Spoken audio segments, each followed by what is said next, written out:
Oh, hey there. That was a different sort of intro song we got coming into this. Don't hate it. I don't know if it's really apropos of the subject matter, but hello and welcome to State of Play on Mint Press News, the Monday geopolitical news show where we look at the major international news story that may have missed you or you may have missed it over the weekend and examine it from a slightly military analytical perspective. My name is Greg Stoker. If you're new to this channel, I'm a former U.S. Army Ranger who conducted 4 combat deployments to Afghanistan, and I'm now turned an anti-war activist and analyst. It's kind of weird that I work part-time for a newsroom because my stance on conflict journalism and journalists in general when I was in special operations was just like, stay the hell out of our way.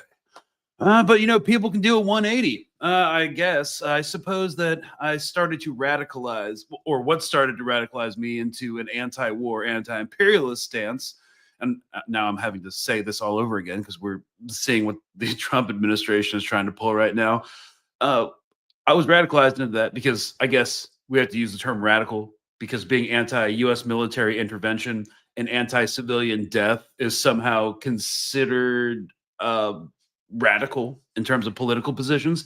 So the thing that got me was Obama's drone strike campaign. So let's talk about Yemen real quick because that's the episode thrust. And when I was getting out there, that was infamous. There was this, when I was getting out of the military, there was this infamous and unjustifiable massacre of a wedding procession in Yemen. Human Rights Watch reporting as of February 19th, 2024. On December 12th, 2013, a United States aerial drone launched 4 Hellfire missiles into a convoy of 11 cars and pickup trucks during a counterterrorism operation in rural Yemen. The strike killed at least 12 men and wounded at least 15 others, 6 of them seriously. Yemen authorities initially described all those killed in the attack outside the city of Rada as terrorists.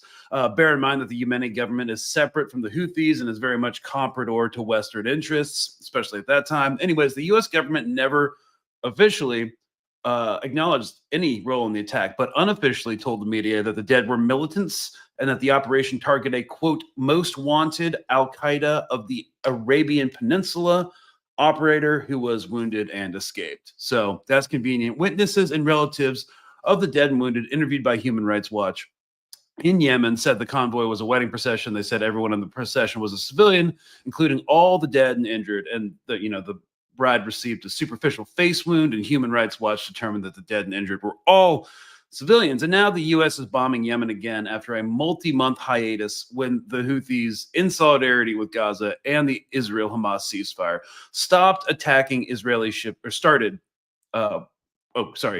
During the ceasefire, they stopped attacking Israeli shipping through the Gulf of Aden. Sorry, this news cycle has been insane. There's also been some new developments aside from what we wrote on the show notes literally 20 minutes ago. And now the Houthis have started again in response to Israel breaking the terms of the ceasefire and halting all humanitarian aid into Gaza. And President Trump, our ersatz anti-war candidate, has elected to escalate airstrikes into Yemen, bombing some of the poorest people on earth whilst burning up a ton of money on obscenely expensive naval air operations. But that's America for you. Instead of using diplomatic and economic leverage to compel Israel to open the flow of aid, thereby halting Houthi retaliation and reopening freedom of navigation for the global supply chain, Donald Art of the Deal Trump is using this opportunity to isolate the Houthis from Iran's weakened axis of resistance and force them to accept more favorable terms for the U.S. in a future nuclear deal. And we're going to be diving into all that tonight. As some connected issues, Lebanon, Syria border skirmishes, and the ICE arrest of Mahmoud Khalil and others, because, of course, they are all bound together in this new iteration of the global war on terror. We thought we hoped it ended, with the withdrawal from Afghanistan, but nope, we're ramping it up. Hopefully, it doesn't last another 20 years. Under Trump, there'll be fewer overseas military engagements. Knock on wood. But he is no anti-war leader politician. Instead, the waging of American imperial war will turn on its own citizens. So, Welcome. Well, I know you guys are still filtering to the live. We are on Patreon here at Mid-Press News. We have no corporate sponsors, demonetized on just about every platform. And if you're picking up what we're putting down, check us out on Patreon and throw a couple bucks if you want to. Again, as I always say, if you're being suffocated slowly in the throes of late-stage finance capitalism, if you could like, share, subscribe, comment, it helps push this out into the algorithm since we are heavily shadow banned, at least on YouTube. We'd appreciate it. So anyways, there's the plug. And now we're 6 minutes in. Got some people watching.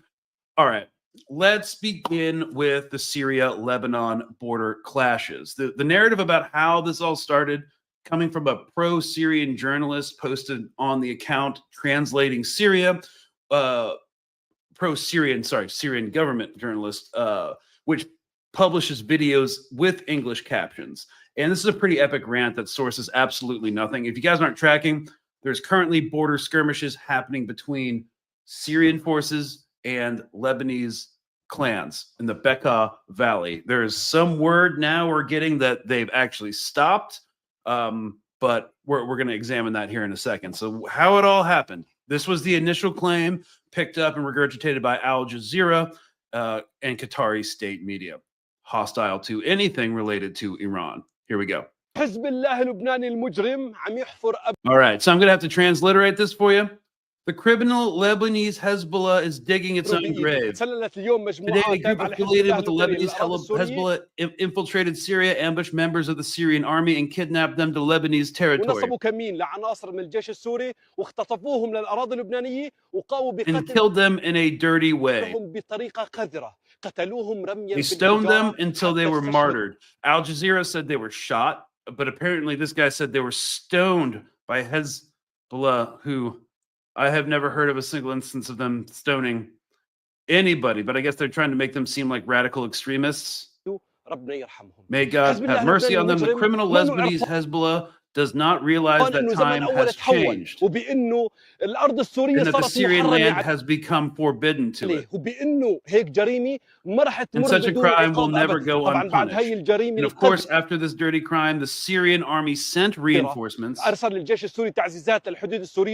Syrian-Lebanese border and began an intensive bombing operation on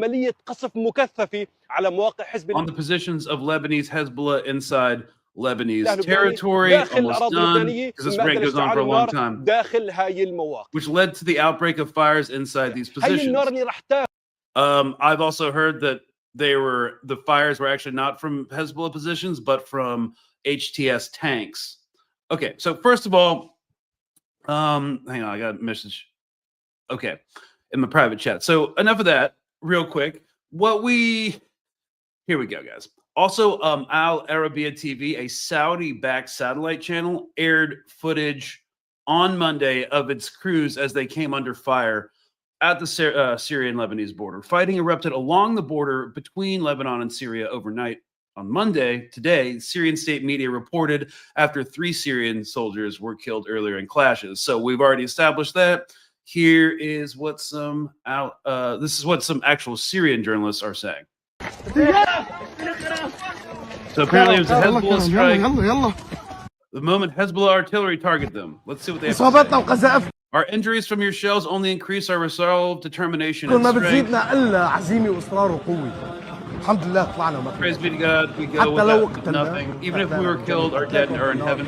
So look, it's not real journalism. We got a lot of propaganda and a lot of he said, she said things flying around. But and bear with me about the Syria Lebanon situation, because it's directly tied to the Houthis and Iran. So basically, breaking it down, can't really determine exactly what happened. Perhaps we'll never know, but here are some general points based off Lebanese sources who have actively reported on the Israeli invasion of southern Lebanon for the past year. There's definitely more of a sectarian issue here, so take it with a grain of salt, but 10 to 12 dead Syrian fighters this morning so far. Anti-tank missiles destroyed a bunch of armored vehicles. Fighting is ongoing. I am hearing now that it may have stopped. Unverified claims about 2 Lebanese villagers being beheaded. We have not been able to verify that. No one's on the ground has said anything about that. There's the highly suspect. but there has been a military, the Lebanese army deployed to the border. Then there was a military buildup on the Syrian side.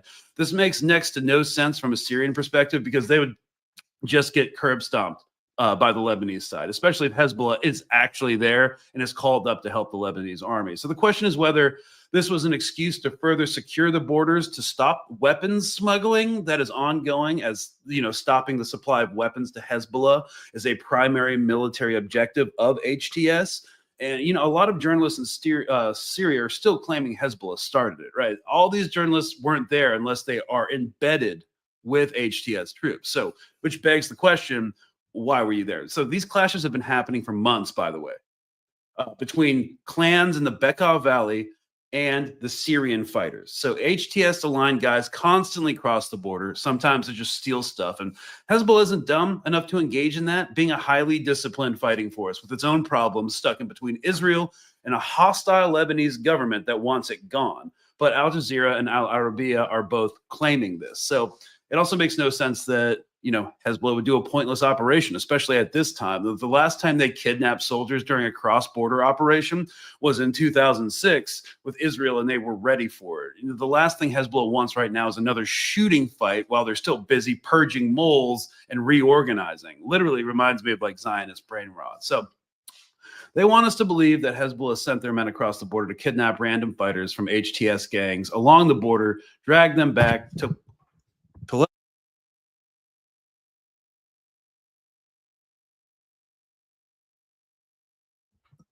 Okay, sorry, I had a mic issue.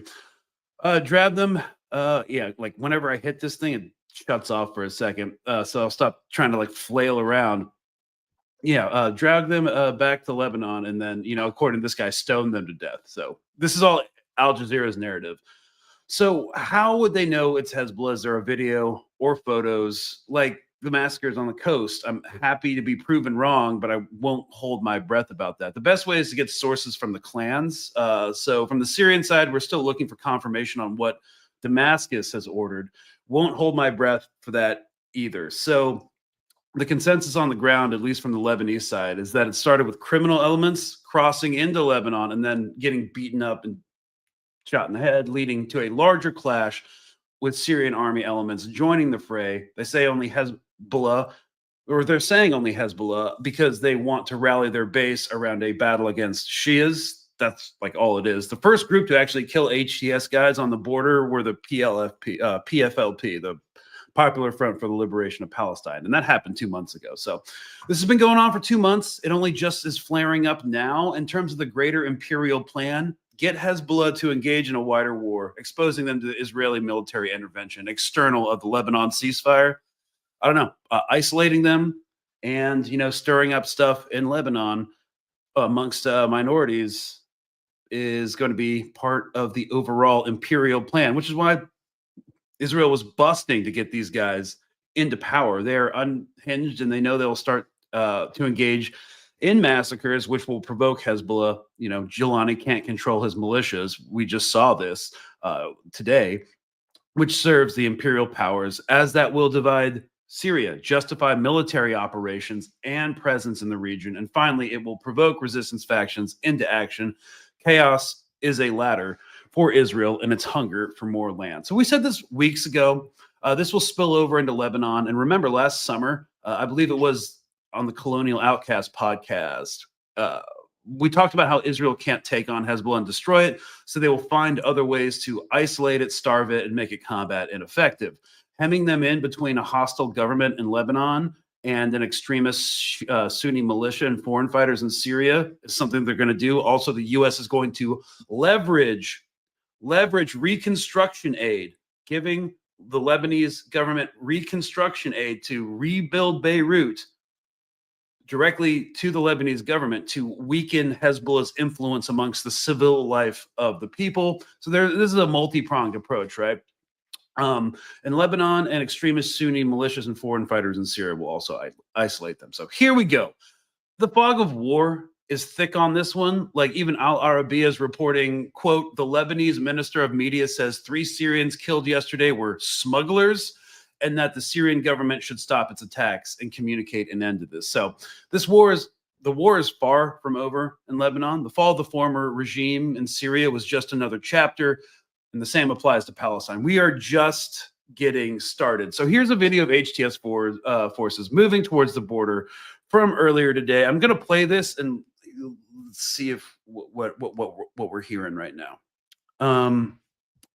Here we go.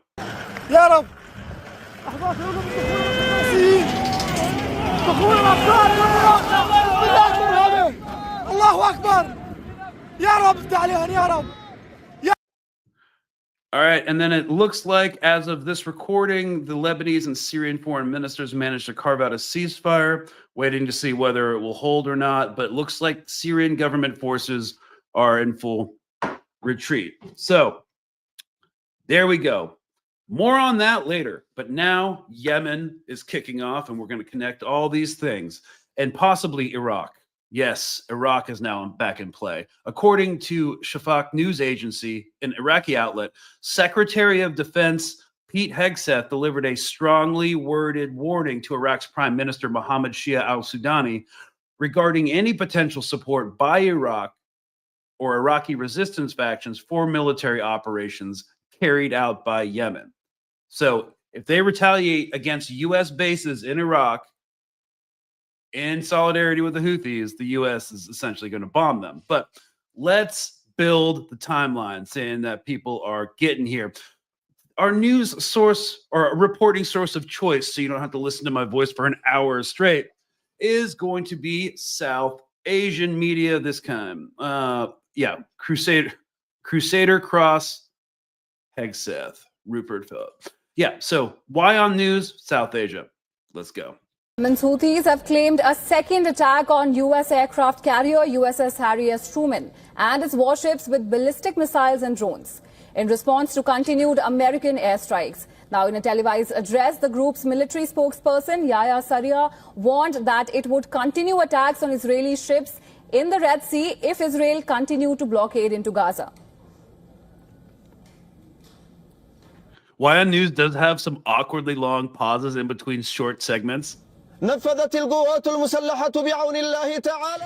armed forces, with the help of God Almighty, carried out a qualitative military operation targeting the American aircraft carrier USS Harry Truman and its accompanying warships in the northern Red Sea, using 18 ballistic and cruise missiles and drones in a joint operation carried out by the Missile Force, Drone Air Force, and the Naval Forces.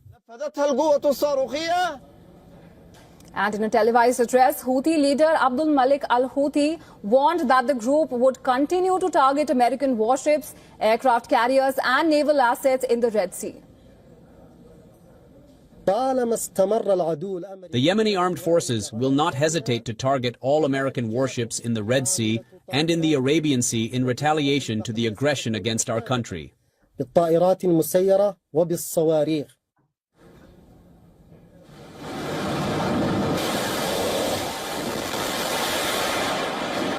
Meanwhile, U.S. National Security Advisor Mike Waltz has said that the American airstrikes targeted multiple Houthi leaders and took them out. In an interview to ABC, Waltz said that the current strikes were different than those carried out under the Biden administration.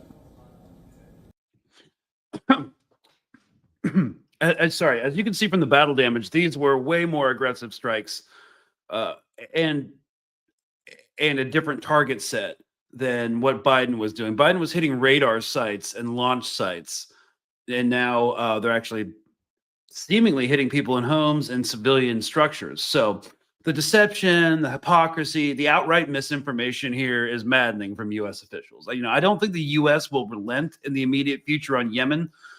Basically, what we can expect is I can see them sending a coordinated strike package every night, see how the Houthis respond, like hit 10 targets, and then see what the response is, and then send out another strike package the next night, another 10 targets, and build an operational tempo that doesn't relent, see how the Houthis respond, rinse and repeat until Trump's demands are met. They can't destroy the Houthis with an air campaign, but they hope to get them to stop acting against Israeli oppression and blocking shipping in solidarity with Palestine, right? They also are intent on destroying the Houthi supply line to Iran, because the Houthis do need the supply line to Iran. And Biden really didn't do much to assault the supply line from the Houthis to Iran, because Houthis don't really have a really developed electronics industry or an avionics industry. So a lot of their stuff, their specialty parts, do not come from Yemen. So I think there's going to be a concerted assault to destroy the supply line piece by piece, going up the chain until it's no longer feasible. We'll see if that can happen. Well, I think if they're really going to try for that, they'll probably send more ships to the Gulf of Aden and start patrols around the Arabian Peninsula, like heavy patrols in force around the Arabian Peninsula. So, yeah, they also intend to do that. In the late morning of March 17th, today, Trump posted this to his Truth Social. And guys, I am a member of Truth Social. I read this stuff so you don't have to. You're welcome. This is where he posts most of his unhinged stuff. He's way more reasonable, if reasonable can be a word applied to President Trump, on X. But this is where he goes on his rants. So let me take a drink of water before I do this. All right. Donald J. Trump posted today, "Let nobody be fooled. Hundreds of attacks being made by the Houthi, the sinister mobsters and thugs based in Yemen, who are hated by the Yemeni people, all emanate from and are created by Iran," all caps. "Any further attack or retaliation by the Houthis will be met with great force, and there is no guarantee that that force will stop there. Iran has played, quote, the innocent victim, unquote, of rogue terrorists from which they've lost control, but they haven't lost control." Oh my God. They're dictating every move, giving them the weapons, supplying them with money and highly sophisticated military equipment, and even so-called intelligence. Every shot fired by the Houthis will be looked upon from this point forward as being a shot fired from the weapons and leadership of Iran, and Iran will be held responsible and suffer the consequences, and those consequences will be dire. Donald J. Trump, President of the United States of America. There you go. Yeah, so he's trying to frame any originally grassroots resistance movements to imperial plans in the region as all emanating from Iran, from Hezbollah to the Houthis to the PMU, the Popular Mobilization Units in Iraq. So his maximum pressure campaign against Iran has begun with sustained bombings of Houthi leadership, a ton of collateral damage on those, and with ramped up sanctions and diplomatic pressure against an ostensible ally like the Iraqi government, demanding that it reduce its ties with Iran. So threatening, we're talking to Syria. We're heavily influencing the Lebanese government. Jordan's already normalized with Israel, and plus Jordan is our main comprador state. Israel's not going to do anything. So yes, they really want to get Yemen under control as well. So, in Iraq has an insurgent problem, at least insurgent to U.S. interests. So yes, we're threatening Iraq with sanctions and stuff like that. Now let me pull up something real quick. Yeah. So anyways, I'm just going to play that so all you ADHD people have something to look at. So Trump actually, he revoked a U.S. sanction waiver allowing the Iraqi government to import electricity from Iran. A State Department spokesperson actually announced on March 8th. So yeah, Iraq, we don't want them importing electricity from Iran. With the Secretary of Defense, Pete Hegseth, he delivered a strongly worded warning, right? We've already established that, to the Prime Minister, again, Mohammed Shia al-Sudani. No more support for Iraqi resistance factions for military operations carried out by Yemen. So Hegseth informed Sudani that any interference by Iraqi armed forces regarding the U.S. targeting of the Houthis in Yemen would prompt Washington to launch a swift military response against those factions inside of Iraq. And therefore, we must be prevented from any interference as happened previously in the wars in Lebanon and Gaza. Sources from Al Shafiq told the agency on March 17th. So, yeah, totally anti-war, this whole response. We're hoping all of this is bluster, but it usually is with Trump, But there's a lot going on here, and it's all about getting more favorable terms with Iran and a nuclear deal, 1, isolating resistance groups from each other, 2, isolating Iran from other regional powers and China, 3, and making sure that it can't interfere with the very equitable relationship or equitable situation from a U.S.-Israel perspective in Syria ever again. And also, the United States wants to flip the entire region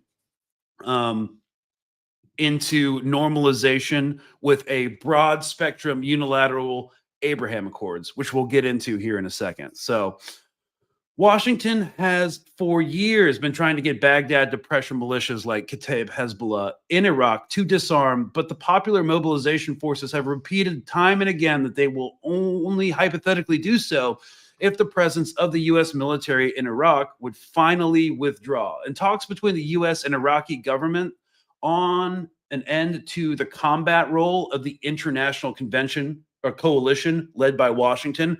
Remember, there's still coalition forces from the Iraq War in Iraq, which, they were meant to include some sort of withdrawal. Well, the withdrawals have continually stalled, and the U.S. is insisting that they will not end their counter-ISIS operations in Iraq while the threat still exists. So, stalemate in Iraq and continued pressure to isolate from Iran.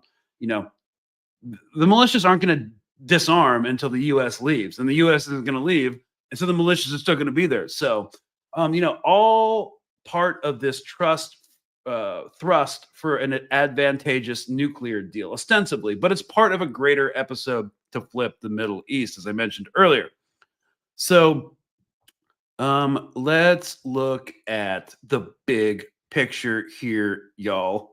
One sec. Sorry. Got a lot of tabs open.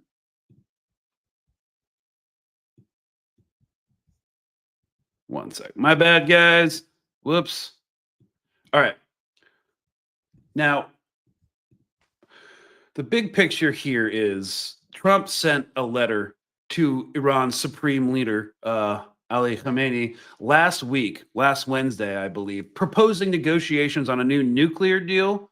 U.S. officials have said that Trump wants any such deal to include limitations on Iran's support for regional terror groups and militias, like the Houthis. And of course, Khamenei called Trump's outreach a deception, stressed Iran is not going to agree to any limitations on its relationships with groups in the region. Because, again, these groups in the region are the only way they protect themselves from U.S. imperial interests. They didn't exist before the Iraq War. The Iranian government wasn't about to cry that Saddam Hussein got overthrown, but they knew that they were next on the chopping block. So they started to fund these militias to tie down the United States everywhere in West Asia that wasn't the Iranian heartland. So they feel like from a defense and a national security stance that they can't end their relations with other groups in the region. So, yeah, that's a non-starter for them. Trump has also said if Iran won't agree to a deal, the U.S. will pursue other options if needed to ensure Tehran isn't able to develop a nuclear bomb. This is not all about the nuclear deal. We're going to talk about that in a minute. But Waltz said on Sunday that Iran needs to hand over and give up all elements of its nuclear program, including missiles, weaponization, and enrichment of uranium. Or they face a whole series of other consequences, adding that Iran has been offered a way out of this. And Trump abandoned, if you recall, the 2015 nuclear deal that imposed limitations and inspections on Iran's nuclear program during his first term. He's always been on one about the nuclear program. So, but what is this, y'all? How many people in the West don't want, or sorry, most people, let me reframe that. Most people in the West don't want a nuclear Iran, right? And no one more so than Israel, which has completely bought and paid for President Trump. $10 million from Miriam Adelson, but he's supposed to be a deal maker, the anti-war candidate. In order to solve the Houthi problem, the U.S. would simply have to force Israel to abide by its own terms, right? In Washington's own terms, and resume the flow of aid into Gaza and resume negotiations towards the second stage of a ceasefire. The far right Israeli government and associated population would never agree to that. However, I'd say that the dog was being wagged by the tail on this. You know, Israel's being the tail, our colony, wagging the dog, the actual empire. But this is part of the U.S.'s entire West Asia strategy, and the Iran situation is connected with what's going on in Lebanon. So this is like, I'm going to spend the next half of the next segment talking about how it's not the tail wagging the dog, it's just the dog. So if that makes sense. So the U.S. has escalated its military, economic, and political intervention in Lebanon, right? So we've got the escalating strikes in Yemen, revamping sanctions on Iran, and escalating its political, economic involvement in Lebanon, right? So let's bear all these and sanctioning Iraq. So let's bear all and threatening Iraq. So let's bear all this in mind that we've got a new era of force. Biden was not this forceful, right? So sorry, I don't have any other video pulled up, so you guys just keep watching that. The U.S. has escalated its military, economic, and political intervention in Lebanon, fully backing Israel's war on Hezbollah, right? While pushing the country's total disarmament, right? In such an aggressive manner that risks dragging Lebanon into collapse, civil war, or forced normalization with Israel. Right now, this is about Lebanon. This trajectory ultimately led to the collapse of former Syrian President Assad's government and the takeover of Damascus by the militant faction HTS, effectively eliminating Iran and Russia's influence in West Asia. For the most part, you know, Hezbollah is cut off. The Houthis are doing their own thing, but that's, and you know, the PMU units in Iraq, popular militarization units, they're not that powerful. So I mean, they still exist and they can still cause a lot of damage to U.S. bases, but yeah, ended their influence. So by contrast, the previous Democratic administration, the Biden administration, had at least attempted to maintain the facade of balance by criticizing settlement expansion in the West Bank. Be like, hey guys, we're going to sanction 5 of your biggest psychos, but then also like, just kidding, not going to sanction them, and pressuring Tel Aviv to allow aid into Palestinian territories, right? The Trump administration obviously has no intention of walking back its full-fledged support of Israeli aggression in Lebanon. In fact, it's in full-throated support of it. So this entire Trump administration and his officials in the region view Lebanon through the lens of Israel. It is a battlefield country from which it plans to deliver a final conclusive defeat to Iran and the axis of resistance. And he wants to settle all this West Asian anti-Israel conflict and expand the Abraham Accords to Saudi Arabia, Lebanon, Syria, and Iraq. And what that means is, right, if y'all recall, the Abraham Accords are bilateral agreements in Arab-Israeli normalization signed between Israel, the UAE, and Bahrain on September 15th in 2020, right? That was one of the big diplomatic coups of his entire thing, of his entire presidency. So, yeah, as part of the two agreements, both the Emirates, and this is the main thing, both the Emirates and Bahrain recognized Israel's sovereignty, enabling the establishment of full diplomatic relations, right? Israel's initial agreement with the Emirates marked the first instance of Israel establishing diplomatic relationships with an Arab country since 1994, when the Israel-Jordan peace treaty came into effect. Yeah, so there's already been some normalization. Now that Syria's flipped, I'm very sure, and we can bet on it, that the HTS government is going to normalize with Israel. Wonder why. So he wants the entire Levant and Gulf world to normalize with Israel, so there is nothing to threaten it or U.S. interests in the region. And this is where China is going to come in. From this perspective, Syria is secure. So this is all part of a broader strategy that involves defeating Russian involvement in West Asia, which is already effectively done, while also de-escalating tensions with Russia, because we're no longer in conflict. We want to pull Russia away from China. Too late for that, probably. Isolate Iran from Russia, because Russia will no longer need its drones if they're not fighting anymore, and no longer need to have such a big defense relationship with Iran, and focus on countering China. His main obsession. I mean, he says it all the time. Countering China is Trump's main obsession. So if Iran collapses, so too does a foundational pillar of the Belt and Road Initiative, China's main soft power influencer throughout the world. Okay? If this global infrastructure of the Belt and Road Initiative project collapses or is set back by no longer having access to the Silk Road, as it were, you know, if Iran were to collapse and a new government were to take form and be supportive to the West, and the CIA can get in there and establish the new government and whatever, even if the country was in complete turmoil, they still couldn't continue plans for the Belt and Road Initiative, and they could in the same way. So if this global infrastructure project collapses or set back by no longer having access to, as I mentioned, the traditional Silk Road, as it were, it will give a lot more viability to the IMEC, the India, Middle East, Europe Economic Corridor, which is a planned economic corridor that aims to bolster economic development by fostering connectivity and economic integration between Asia, the Persian Gulf, and Europe. That's the sales pitch line. It it sounds a lot like the Belt and Road Initiative, except it's more predatory.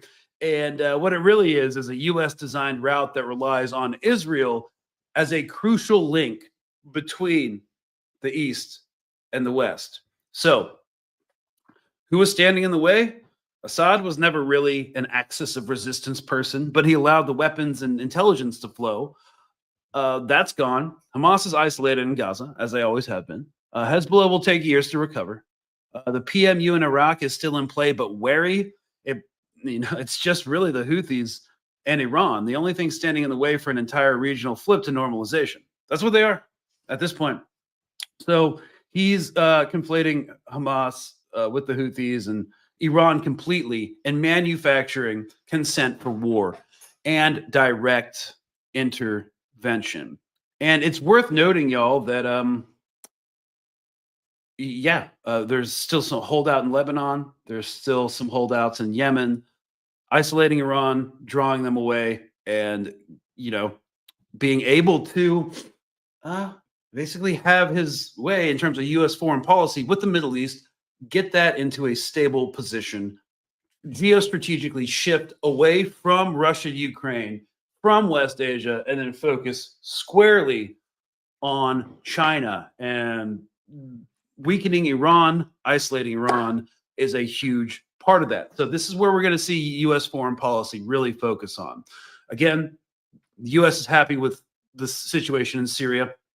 They're eventually going to normalize. Then it's Lebanon, and then it's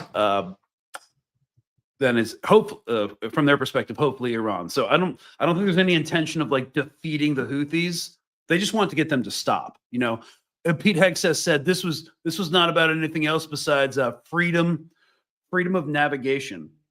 So as long as the Houthis aren't really involved and Iran backs off, if they can get that to happen, that's fine. Expanded Abraham Accords across the Middle East. So with Lebanon, and this brings us back to the border clashes, because HTS is going to still be pretty antagonistic. Let's talk about what the U.S. is doing in Lebanon. So on the political front, they're reshaping Lebanon's like internal power balance through multiple initiatives, right? Amos Hochstein, remember him? He's the special envoy to Lebanon, former IDF soldier. And the current U.S. ambassador, Lisa Johnson, played a direct role in securing the elections of Lebanese President Joseph Aoun and Prime Minister Nawaf Salam, something confirmed by, at this point, several Lebanese MPs and pro-American journalists in Beirut. They wanted these guys in there.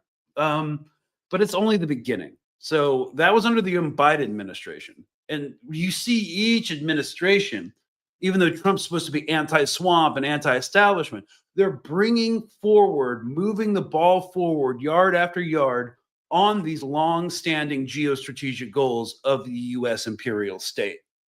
That's what they're doing. So yes, they set up the Biden administration set up the internal politics. They got MPs elected that they liked. They interfered in the election, but this is only the beginning. You know, there are deeper U.S. involvement. Why am I getting a call right now? Go away. But it's only the beginning. New U.S. involvement, you know, into selecting even security ministers and security chiefs and blocking Hezbollah-linked figures from positions in state institutions. I think the biggest example of like how involved the U.S. is now become, and this is a policy shift from what it was 10 years ago in internal Lebanese politics, is because they're building that monstrosity of a U.S. embassy, right? There's something, I'm just going to pull it up. New U.S. Embassy, Beirut. There's something monumental about this thing. It's a statement of political will that the U.S. now has. Look at this thing. Why does it need to be this big? Like, this is going to be one of the biggest United States intelligence hubs in all of West Asia, if not the biggest. Well, you think you need a diplomatic staff for that? No, they are building this thing as a statement of political will. They're going to control basically Lebanon politically, and it's going to be a completely comprador state. So, yeah, installing MPs. Installing MPs, building megalithic structures, and dealing with like installing their own security people or sympathetic security people. And, you know, the U.S. and Saudi Arabia also tried pressuring, you know, the government to exclude Hezbollah allies from ministerial posts. That was a whole thing if you paid attention to the last Lebanese election cycle. And now we're trying to secure strategic appointments in Lebanon, you know, particularly in the judiciary, you know, key business figures. So ultimately, again, and I mentioned this, and the last initiative of their political plan is to leverage post-war reconstruction efforts to pressure the Lebanese public into distancing itself from Hezbollah and making it clear that continued allegiance to these parties will come at a cost. So this strategy also aims, because there's in 2026, there's parliamentary elections, and I think they're going to leverage aid in order to reduce Hezbollah's electoral support. So long-term political strategy to isolate and choke out Hezbollah politically, materially, and economically in Lebanon, and turn Lebanon into a completely pro-Tel Avivian state. Then in the Houthis, there's not as much you can do politically like that. So we're just going to bomb them until they give up. Maybe they will, maybe they won't. But it's an aircraft carrier. And now they're actually striking individuals. And now they're actually killing civilians. Oh, my God. And isolating Iran, getting Iraq to pull away from Iran, combating China's influence within the region by hopefully disrupting their Belt and Road Initiative, building towards the IMEC, you know, our challenge to the Belt and Road Initiative that's way behind what China is now. So give us some time to work on that. And yeah, just continue a 20-year foreign policy plan to confront China. So yeah, Trump's not the anti-war candidate. He's just moving the ball forward. in a different way than Biden did. And I think it might be more effective. I don't know, just like brute force, like end of empire, like no more diplomacy left, just hard power, which is failing, but it's still significant. So I think that's what we're looking like under Trump. You know, Biden did similar things, just less effectively and with more decorum. But you know, the mask is off now about, you know, after funding a genocide for so long. Everybody knows what the U.S. is, so why even try to hide it? We're also doing really stupid things like cutting USAID from an imperial perspective, cutting USAID, Voice of America, Radio Free Europe, all these things that contribute to our soft power, just getting rid of them to save 0.1% of the budget. I don't know. It's everything's so confused in terms of this foreign policy. Yeah, and that's kind of what we're looking at. So I hope this was helpful. Big takeaways from what we can, because it's full of bluster, what we can expect from Trump's foreign policy. A lot of it's the same as it was, especially with Lebanon, flipping the Middle East, expanding the Abraham Accords to the entirety of all the Levant and Gulf states, so Israel is secure forever. And then there's not a lot of instability, so they can come in with the IMEC corridor, cut off China's influence, and then confront China in the East. So, yep. And then in the meantime, he's not going to be an anti-war candidate at all.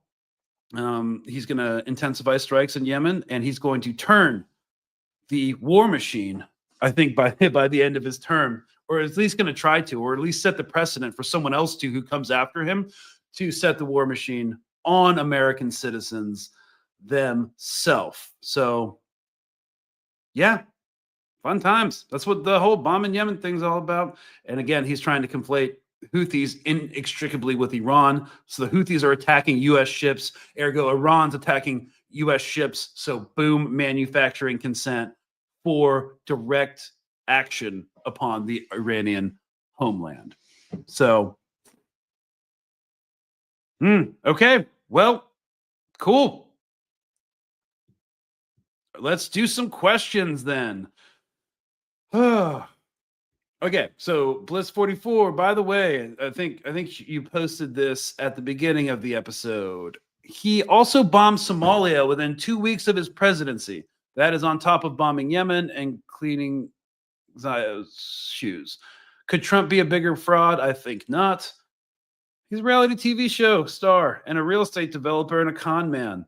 So is Elon Musk.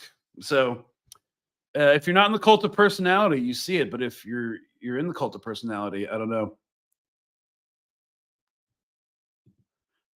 So help me. Did I just say Zionist brain rot? Yeah, I did, because it's just the cognitive dissonance. I don't know. I feel like would rot your brain. Anyways, all right, Jack. You can bet the IDF is directing HTS. The settlers want that coastline, and they are using 8200 software to track and eliminate entire families. Yeah, well, there's a number of things they could be doing. I doubt they directly control HTS. That'd be insane. That's just my personal take. It's more like there's some understanding. You know, our security people have talked to your security people. It's like, hey, don't attack us. We're not going to actually like bomb you. We're going to take this much land. You keep doing what you want, and then you won't have to get the stick. You know, the HTS can't confront Israel. They can't. There are a bunch of guys in Hiluxes with no air support, with no tunnels, you know, that Hezbollah and Hamas use to stay safe from air superiority and massed artillery fires. So even if they wanted to, they couldn't. So I guess even in the most charitable interpretation of what's going on, they're going to cave to Israeli military hard power no matter what. So, and you say they want the settlers want that coastline. Yeah, they do want the coastline. So if they're able to isolate and get you know, certain minorities within it persecuted by the HTS government, that would give them more excuse to go in and be like the saviors, saving minorities from from the dirty, murderous Arabs. And you know, Jelani's kind of smart, because what he did obviously he's politically intelligent. How do you go from Al Qaeda to now being like the darling of Western media? He went to the Druze and he went to the Kurds and was like, "Hey, we want a united Syria." Of course, left Christians and the Alawites out of it, but the Druze felt comfortable being approached by HTS somewhat because they're supported and protected by Israel, and the Kurds, for right now, are supported and protected politically by the United States. So they're trying it out to see if it works. So he's kind of coalition building, but I don't really trust it. But it was a politically savvy move to do. So, all right. America, thanks for celebrating St. Patrick's Day by bringing a convicted Irish rapist to the White House today. All right, well, I guess we're gonna. I think we're off to Conor McGregor now. Yeah, I mean, this is the whole thing about this Trump administration. You know, there's going to be no decorum. There's going to be a celebration of villainy. I think they think that being accused, like accusing your assaulter of assaulting, is like woke. So I guess Conor McGregor is an anti-woke icon, even though they can't define what woke is. So isn't he not even, well, I mean, he's of Irish descent, but he's British, isn't he? Like a British citizen. But yeah, I guess Clara is Irish. And yeah, I mean, I hate us too. I hate being here. You know, it's not fun. It's not like great for my mental health. So yeah, do what you got to do. All right, Chris, we believe the vast majority of everyone would be damned. It's a very horrific Christ. Okay, I think you meant to say Christ. We believe that the vast majority of everyone would be damned. This is a very horrific religion, but the brutality of the world and fear creates religion. I don't have enough time for a theological argument, bruh, but thanks for dropping a comment and pushing this into the algorithm. I heard Hezbollah is running an underground base with gold reserves beneath the embassy. Hezbollah has massive tunnel system. It's bigger than Hamas. They have entire caverns excavated, and I don't know what's in there. They have hardline communication though, so it can't really be intercepted. Unified resistance. The crash is coming. Someone asked, "Oh, Saker Papa, are we still calling the war on Yemen as Operation Prosperity Guardian?" You know, I really like that operation name because it's really bad. Usually you want like when I was in the military, we use really nondescript names for operations. So like if the enemy found out about what the operation was or like heard the name, you know, they wouldn't make suppositions about what the nature of it actually was. But now this Biden administration, now the Trump is like Operation Prosperity Guardian. Let's check it. Yeah, it's still ongoing. Yeah, it was formed on December 2023. Can't believe it's been going on that long. Yeah, it's still ongoing.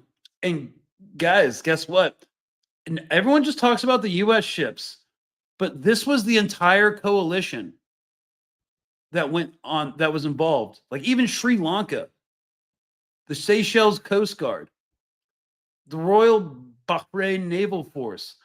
This is okay. So, does the U.S. need any of this? Do we need all these other people? No, we have 11 carrier strike groups. We don't need them. The reason U.S. does coalition force building is to give us self-legitimacy for shaky or non-legitimate enterprises. That's why we did so much coalition building for Iraq. And I brought it up earlier on the episode about how there were still coalition forces in Iraq. It's not just Iraq.